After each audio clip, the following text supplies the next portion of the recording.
Let me try to demonstrate the TextBlender through a case story. Before I start preparing my exercises, I think it is important to have a place to put them, to save them. I have a Dropbox folder on my computer. That folder is in Documents and Settings, my name, my documents, my Dropbox, and I am in the public part of that folder. Here I will make a new folder. I call it RoboMo, and this is where I want to save my exercises.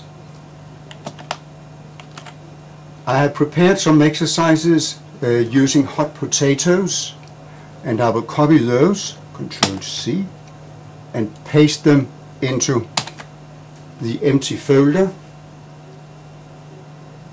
My first step is to select media. There are 4 options.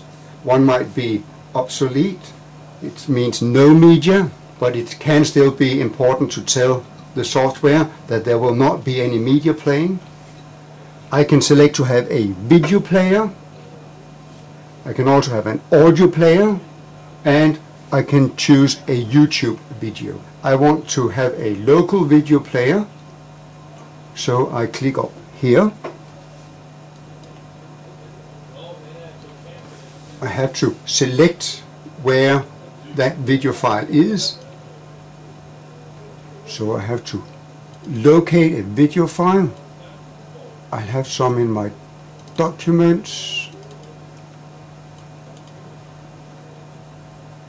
The video is called RoboMo. I select that one. Then we'll have a look at instructions. Up here I can type in a headline, which is the same headline which will appear there. I will put in a headline called RoboMo. RoboMo, an automatic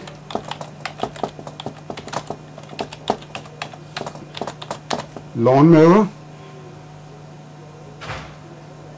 Click on a word to look it up in the dictionary. That is the instruction that will be below there. A web file to continue to when the user clicks next. I have prepared a web file that I call cross1.html.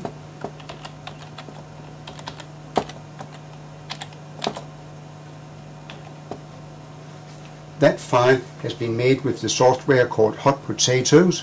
You can go to the pool's website, www.languages.dk, click on Tools, and you can learn how to use Hot Potatoes, where you can create different exercises. I then want a text to tell about the copyright. I now want to enter a block of text, and I have prepared a text which I've copied into Notepad. So just copy all of that text, Ctrl C, and move into the TextBlender and click on the button called Paste Text. I now click Finish. It's possible to delete the text.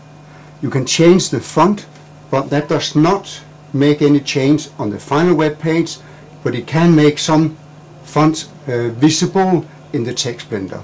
Usually you would not need that button. Just click Finish. So I can see now that I have a video, I have a text block. Now I need to decide on a dictionary. The text was in English, so I start with English, and I would like a dictionary from English to Danish. There. I can click on a summary to see that the web page headline is RoboMo, an automatic lawnmower. I start with a video player. The instruction is ready. The main part of the web page has 434 words, and the next button will send the user to an exercise called cross2.html, and there is a copyright notice. My next step is to export the web page that I have created. I click Export. Right now I just want to export the web page. So I have to find my Dropbox, the public folder, there is the Robomo folder, and I will name it Robotics. So I call it Robotics. And it is now ready to be opened with my Internet Explorer. Let's try that. In my Dropbox public Robomo folder, I can now see that I have the file Robotic, which is the one that I've just created with the TextBlender, but there is also now a Robomo video.wmv. That file has been copied automatically by the TextBlender to the final folder. I now click on the file Robotics HTM to see that it works. And the video starts.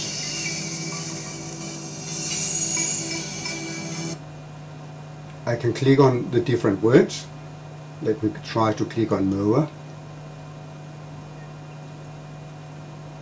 It has now looked up the word from English to Danish, mower, which in Danish is plæneklipper. Should I want it in another language, I could take Polish and click go. And the word has now been translated into Polish. I would also like to test if it works with the next button. That should take me to the next exercise.